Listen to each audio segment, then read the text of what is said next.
एक महिला जब वो 2005 में शिक्षिका बनकर मधुबनी के विद्यालय में पढ़ाने गई तो उन्हें यह देखकर हैरत हुआ कि वहां लड़कियां पढ़ने नहीं आती थी। एक महिला जिन्होंने स्कूल में पढ़ रहे लड़कों से सवाल पूछा कि तुम्हारी बहनें पढ़ने क्यों नहीं आती हैं, और उनको जवाब में कुछ भी हासिल नहीं हुआ।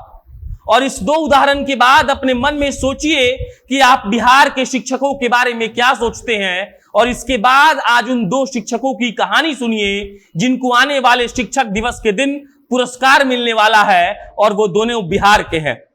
आज कहानी उस चंदना दत्त की जो 2005 में बकौल शिक्षिका मधुबनी में जब पढ़ाने गई तो लड़कियों की अनुपस्थिति को देखकर उनका दिमाग खराब हो गया, और उसी चंदना की कोशिशों ने आज उसी विद्यालय में लड़कियों का नामांकन लड़कों के मुकाबले 60% कर दिया है। और इसके साथ ही कहानी कैमूर के हरिदास शर्मा की, जिन्होंने लॉकडाउन में पढ़ाने का एक नायाब तरीका निकाला, जिसके चलते बच्चे खूब पढ़ भी रहे हैं, टेक्नोलॉजी से पढ़ रहे हैं। और इन दोनों शिक्षकों को जब आने वाले 5 सितंबर को हमारे माननीय राष्ट्रपति सम्मानित करेंगे तो सिर्फ ये दो शिक्षक नहीं बल्कि बिहार के सारे शिक्षक सम्मानित होंगे जिन्होंने अपना जीवन बच्चों के भविष्य में लगा दिया।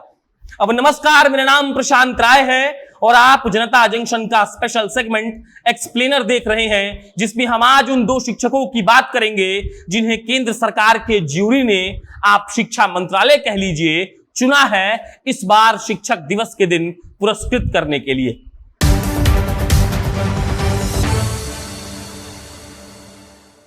भारत सरकार हर 5 सितंबर को 44 शिक्षकों को चुनती है पूरे देश भर से, जिनको पुरस्कृत किया जाता है। उस पुरस्कार में एक प्रमाण पत्र मिलता है, एक पदक मिलता है और 50,000 का नगद इनाम मिलता है राष्ट्रपति के द्वारा। और इसी 44 शिक्षकों में 2 शिक्षक बिहार के हैं। अब आप यह समझ लीजिए कि कैसे इन शिक्षकों को भारत सरकार ने चुना है। तो पहले हुआ यह कि बिहार सरकार की राज्य स्तरीय कमेटी के पास बिहार के अन्य जिलों से 74 शिक्षकों का नाम चुनकर भेजा गया। उसके बाद उस कमेटी ने 6 शिक्षकों का नाम केंद्रीय शिक्षा मंत्रालय को भेजा, जिसमें 4 पुरुष थे और 2 महिलाएं। उसके बाद केंद्रीय शिक्षा मंत्रालय ने उन 6 लोगों में से 2 लोगों को चुना है 5 सितंबर को पुरस्कृत करने के लिए, जिसमें बिहार के मधुबनी की चंदना दत्त हैं और बिहार के कैमूर के हरिदास शर्मा हैं। ये दोनों शिक्षक इतने निपुण हैं कि इन्होंने अपने क्षेत्र में बहुत शानदार काम किया है। एक तरफ हरिदास शर्मा है जिन्होंने कोविड में पढ़ाने का एक नया तरीका इजाद किया, जिसके चलते बच्चों ने खूब सीखा। तो दूसरी तरफ चंदना दत्त हैं जो जब पढ़ाने गई थी तो उनके विद्यालय में कोई लड़की थी ही नहीं, और इसके लिए उन्होंने इतना मेहनत किया कि आज उनके स्कूल में जितना लड़का पढ़ता है उतनी ही लड़कियां भी पढ़ती हैं।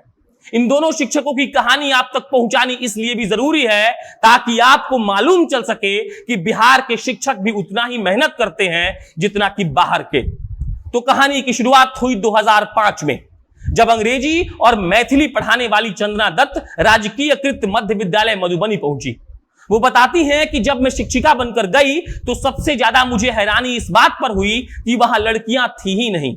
हमने लड़कों से पूछा तो इसका कोई जवाब नहीं मिला, और उसके बाद मैंने शुरू किया अपना प्रयास। उन्होंने इस बात का भ्रम लोगों में से दूर किया कि लड़कियां पढ़ नहीं सकती हैं।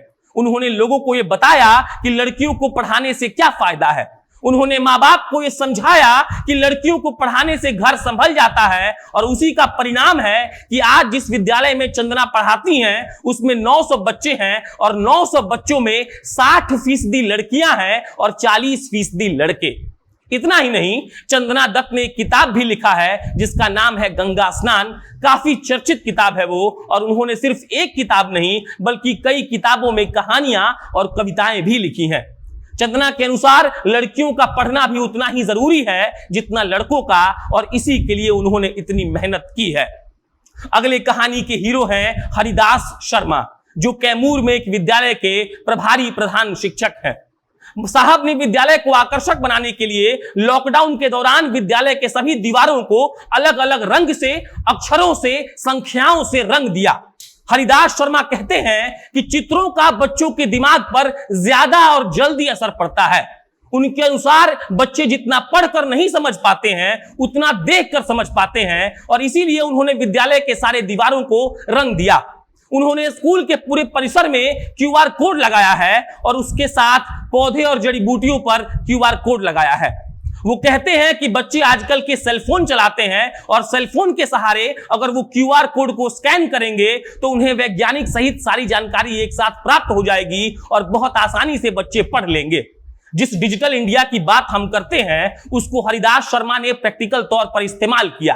पेड़ पौधों पर क्यूआर कोड लगाया, उसके अंदर जानकारी भरी और आज बच्चे डिजिटल माध्यम से एक सरकारी विद्यालय में पढ़ पा रहे हैं। उन्होंने सारी कक्षाओं में क्यूआर कोड लगाया है जिसका नाम बी.आर. अंबेडकर, स्वामी विवेकानंद, डॉक्टर सर्वपल्ली राधाकृष्णन रखा गया है। बच्चे उसको स्कैन करते हैं और पढ़ते हैं। इन दोनों शिक्षकों को जब 5 सितंबर को राष्ट्रपति के हाथों पुरस्कृत किया जाएगा तो पूरा बिहार गौरवान्वित महसूस करेगा। एक वो हैं जिन्होंने लड़कियों को पढ़ने के लिए मजबूर किया और दूसरे वो जिन्होंने टेक्नोलॉजी के माध्यम से बच्चों को पढ़ाया। इन्हीं शिक्षकों की वजह से बिहार पढ़ पाएगा और इन्हीं शिक्षकों की वजह से बिहार एक दिन बढ़ेगा। इन दोनों शिक्षकों को सलाम करते हुए बिहार के उन सारे शिक्षकों के लिए हम दुआ करते हैं कि वो ऐसे ही बच्चों को पढ़ाएं और उनका भविष्य बनाएं। कैसा लगा आपको ये वीडियो कमेंट बॉक्स में लिखकर बताइएगा। बाकी बिहार के शिक्षकों को एक बार फिर से सलाम, बहुत बहुत धन्यवाद।